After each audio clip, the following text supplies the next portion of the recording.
Nos encontramos a más de 3.800 metros de altitud, en el corazón de los Andes bolivianos.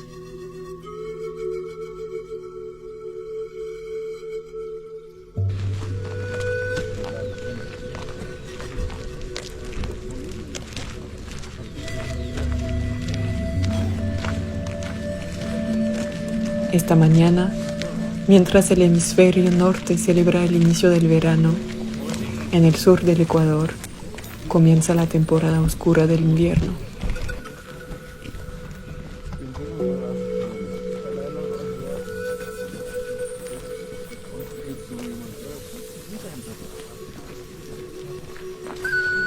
Hoy, hombres y mujeres, en su mayoría sanadores y líderes espirituales, han llegado de sus pueblos para realizar rituales ancestrales.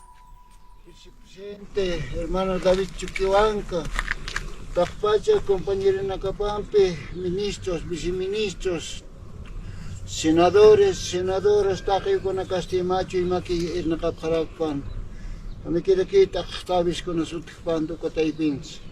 Comsa Mayep son Colana Pachamama, Humaraquita o Cojanquere. Oraciones y ofrendas son dedicadas al espíritu del sol, en señal de gratitud por la luz de las estaciones pasadas y con la esperanza de su regreso en el equinoccio de primavera.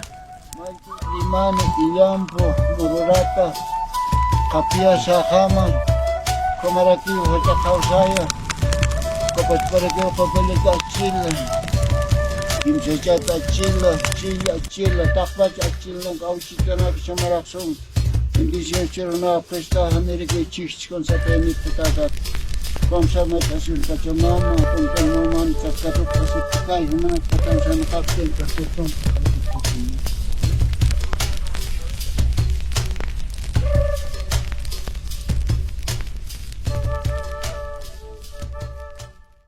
Como cada año, en esta fecha, estos ritos sagrados tienen lugar entre estos majestuosos vestigios de una civilización desaparecida. Cuesta imaginar que este tranquilo y apartado pueblo, hoy conocido como Tiahuanaco, haya sido, en su tiempo, la cuña de una de las civilizaciones andinas más influyentes, la civilización de Tiahuanaco. Hoy quedan algunas prácticas espirituales, vestigios de sus antiguos templos y un sinfín de interrogantes. ¿Quiénes fueron los constructores que lograron sobrevivir y prosperar en este entorno implacable? ¿Cómo y por qué erigieron estos santuarios colosales? Y sobre todo, ¿qué mensajes y enseñanzas nos dejaron como legado?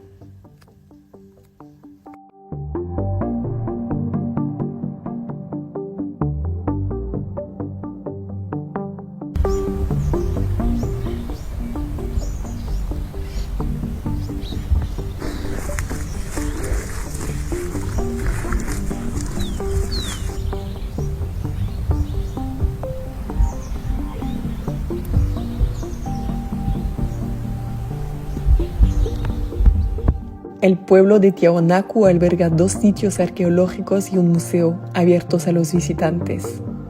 Los principales templos que todavía se pueden ver son la pirámide de Acapana, el templo Calasasaya, el templete semisubterráneo y Pumapunku.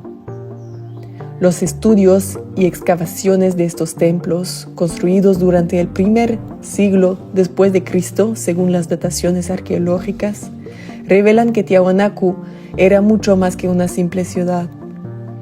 Una civilización cuyos templos imponentes y perfectamente alineados con las constelaciones nos dejan con muchos índices sobre la precisión de sus conocimientos, tanto astronómicos como arquitectónicos, pero también con muchas preguntas.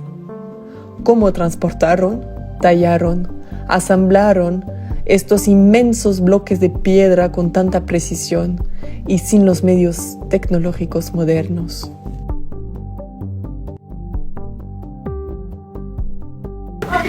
Cada vez que uno se hace preguntas, ¿no?, con respecto a ciertas cosas, siempre existen misterios, dudas, incógnitas, ¿no? Por ejemplo, la forma de traer o de transportar las piedras, ¿no? O, por ejemplo, hacer el corte de las piedras, ¿no?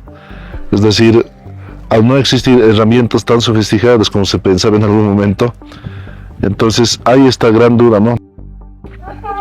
De que la tecnología o la técnica que estaban utilizando, ¿cómo era, no? ¿Cómo era realmente?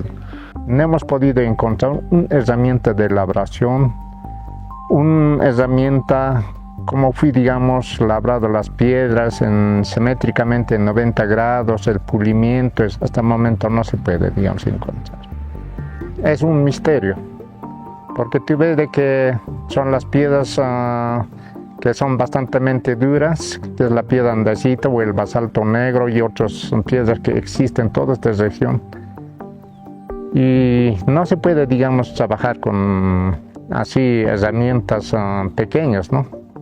Son bloques grandes, más o menos de 350 toneladas que existen, ¿no? Y a la vez de que para transportar, por ejemplo, esos bloques de piedra ellos no conocieron, digamos, grúas como actualmente existen, ¿no? Hay teorías o hipótesis de que probablemente trasladaron de las canteras en inmensas balsas de Totora, ¿no? Y otros, por ejemplo, también descifran, o sea, el dominio mental. Y entonces, según eso, o sea, digamos, de que podían transportar, ¿no? O podían, digamos, labrar las piedras o trabajar las piedras, pero aparte de eso, y el tallado. Porque tú ves de que la Puerta del Sol y el monolito Ponce mismo, y el tallado es finamente trabajada, ¿no? Los restos sofisticados de esta civilización nos permiten comprender que Tiahuanacu era un centro espiritual, político y científico de gran importancia que reunía numerosos campos de experiencia.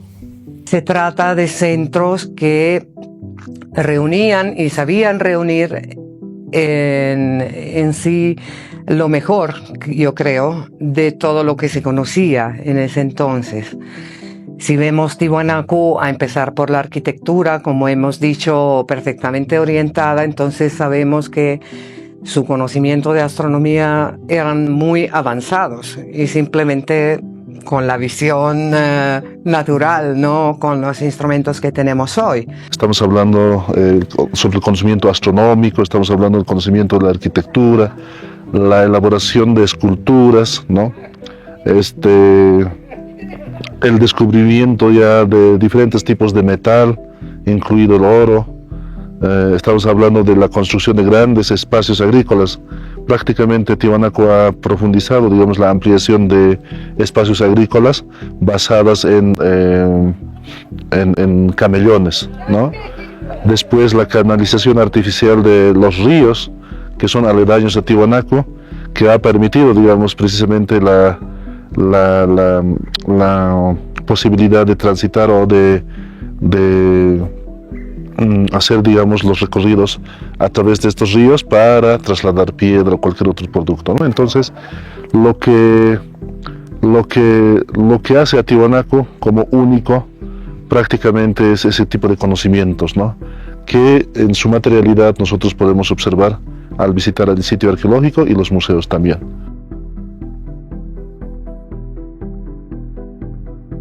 Debajo de la tierra cubriendo estos templos, los arqueólogos encontraron conchas marinas provenientes del Océano Pacífico y plumas de aves de la selva amazónica, permitiéndonos medir la extensión del territorio de esta gran civilización. Tiahuanacu parecía ser un lugar de convergencia y de peregrinación, donde los pueblos andinos intercambiaban saberes, creencias y recursos.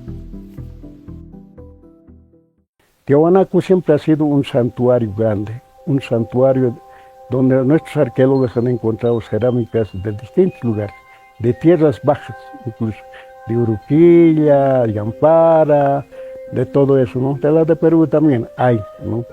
Igual en la orilla del lago también existe, ¿no? La cultura Tiahuanacu ha sido muy grande y muy pacífico y también con buena sabiduría. Tiene su arquitectura, su ingeniería, su astrología, ¿no? Posteriormente ya Tiahuanaco administra un gran espacio geográfico, integrando diferentes espacios ecosistémicos, digamos en este caso. Es así que llegan hasta los yungas, hasta la Amazonía, de donde van extrayendo recursos exóticos para integrar, digamos, a los recursos propios, ¿no?, que son de los Andes. Asimismo llegan al Océano Pacífico y de ahí también explotan gran cantidad de recursos marinos prácticamente, ¿no? Entonces, Tiahuanaco tenía acceso tanto al mar como a la Amazonía, de donde traían estos recursos importantes, ¿no? Sobre todo con fines rituales también, ¿no? Las excavaciones nos revelan información sorprendente sobre esta civilización y sorprenden por la ausencia de objetos que podrían parecer indispensables cuando se piensa en la conquista de territorio y la prosperidad basada de esta civilización: las armas. Este dato sugiere que la extensión y el reconocimiento del poder de Tiahuanaco se basaron en sus conocimientos intelectuales y espirituales, y no en una fuerza armada. Un concepto que nos podría llevar a cuestionar las propias formas de poder que tenemos hoy en día. No encontramos símbolos así de guerras o de guerreros como es para los incas o para los huari, que eran los contemporáneos de Tiahuanaco en el lado de Perú. Entonces muchos no hablan de un imperio Tiahuanaco, ¿no? Parece que no estaba basado en la fuerza guerrera, sino más bien en toda esta sabiduría y el contacto que podía darse con todos estos mundos. Y seguramente por muchos siglos tuvieron éxitos. Y los templos, los restos de ofrenda y los símbolos sagrados grabados en la piedra o pintados en la cerámica siguen hablando a quien sabe escuchar. Transmiten silenciosamente saberes y creencias milenarias que nos permiten comprender mejor la filosofía y la espiritualidad practicada en Tiahuanaco. Los tiahuanacotas tenían una cultura animista, considerando cada ser y cada elemento, que sea mineral, vegetal o animal, como el igual del hombre. Creían en una red de fuerzas interconectadas con las que mantenían relaciones estrechas a través de diferentes rituales y ceremonias. Aquí no hay antropocentrismo. El hombre y la mujer andinos no se colocaban en el centro del mundo.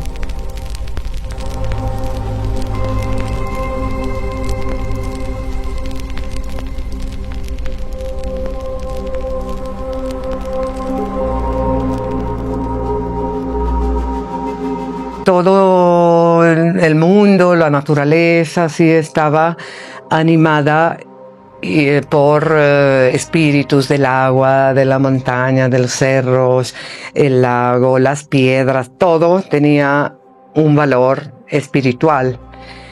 Y entonces todo esto, yo creo, estaba en la base también del poder que se ejercía en Tiahuanaco.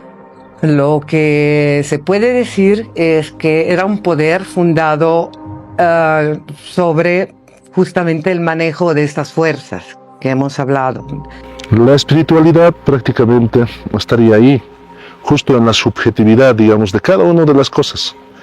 En el mundo andino, las piedras, los objetos, todo prácticamente tiene subjetividad. Entonces, al encontrar la subjetividad de estos múltiples seres, estamos llegando, digamos, a concluir de que en el mundo andino la subjetividad era generalizada. Es decir, son seres sintientes, ¿no? Así como el ser humano siente, los animales, las plantas, las piedras, igualmente. De ahí que se requiere justamente crear, digamos, estos elementos, por ejemplo, como las mesas, las huactas, ¿no?, las lojtas, que se hacen para ciertos seres en concreto, ¿no? puede ser para pagar a la montaña, al sol, a la luna, a las estrellas, ¿no? Al río, a la lluvia. Entonces, todo eso requiere justamente de este incentivo, digamos, que se tiene, ¿no? Entonces, al no contar, digamos, o al no hacer, digamos, una ceremonia, prácticamente se estaría generando un caos, ¿no? Y en el caos prácticamente habría justamente una relación asimétrica donde ya la vida prácticamente se complicaría, ¿no? Es decir, la coexistencia de estas comunidades prácticamente se rompería, incluso colapsaría. Y eso implica plagas, enfermedades, absolutamente todo eso. Entonces, si la comunidad no fortalece la espiritualidad con estos insumos, digamos, ¿no? Las mesas, si la institucionalidad espiritual que consiste en los yatiris, en los amautas, por ejemplo, no fortalecen esta espiritualidad, entonces puede llegar a colapsar esta relación de simetría que se mantiene con estas comunidades, ¿no? Nosotros recibimos varios mensajes, no un solo nomás. Los dioses de agua, Dios Viracocha, Dios Tunupa, nos da mensajes para el bienestar, para la salud y también para que nuestros pueblos que están peleando, ¿no? En el mundo, el sufrimiento, el llanto, ¿no? La sequía, también las guerras, los volcanes que aquellos años nosotros hemos pronosticado que van a despertar, han despertado, ¿no?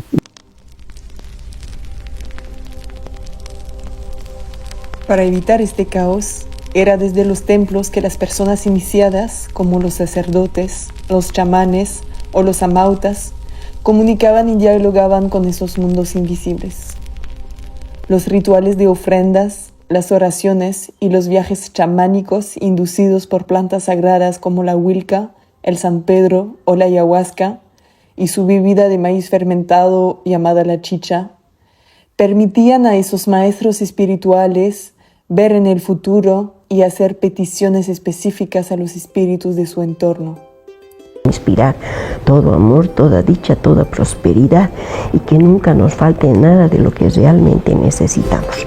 Señor Dios Padre Todopoderoso, Universo, Dios, Pachamama, la Pachamama, Tapacha, Tapacha, Xata, Okusata, Kaupuk, Tasitaja, Kama Tauka, Tiwanakuta, Nakala, Jasita, Akaru, Jutaphat.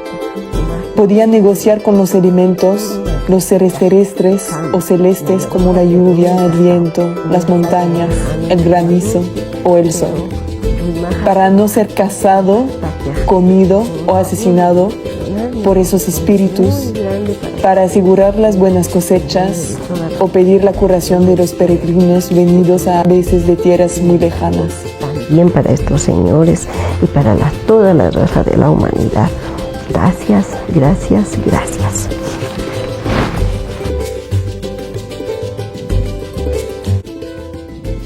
Nosotros hablamos con los sapos, tenemos que pedir favor para curar a una persona. Nosotros como pedimos el favor para que deje de agarrar, ¿no? Entonces nosotros tenemos designaciones, ¿no? Para Sajama, por ejemplo, es un apu grande para la helada. Nosotros rogamos para que no caiga helada a él.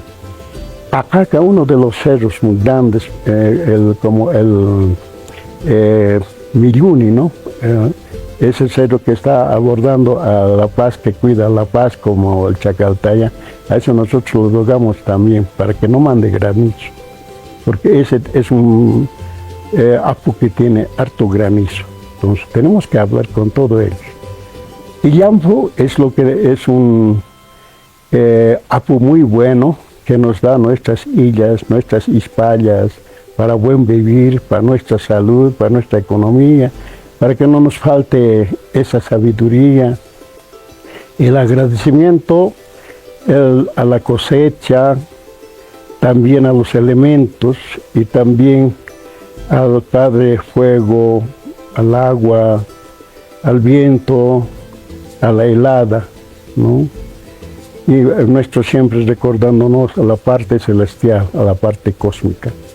Nosotros velamos esa parte como amautas también, para que no falte nada al humano, para que no falte la salud, la energía, su positividad y también para que siempre esté bien en el mundo. No solamente pedimos para nosotros nomás, también para aquella gente humilde que sufre en distintos países. Nosotros damos con esa referencia nuestras ofrendas.